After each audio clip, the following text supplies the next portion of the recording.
আরেকটা জিনিস হলো, দেবতা আপনাকে মুক্তি দিতে পারবে না।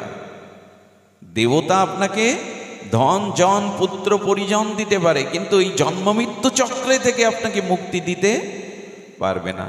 আরেকটা কথা বলি, দেখুন, দেবতার পূজা কিন্তু নিষেধ নয়, আপনি দেব দেবীর পূজা করুন, কিন্তু আপনাদের একটু বলি, ভগবত ভজন না করলে কিন্তু আপনি আপনার লক্ষ্যে পৌঁছাতে পারবেন না। শুনে রাখুন, যে ভক্ত ভগবানকেই চায়, মনে প্রাণে ভগবানের উপাসনা করে, দেবতারাও তাদের শত্রু হয়ে দাঁড়ায়।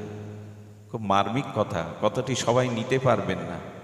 আপনাদের মনে হবে দেবতা ভগবানের ভজন করলে শত্রু হয়ে দাঁড়ায়।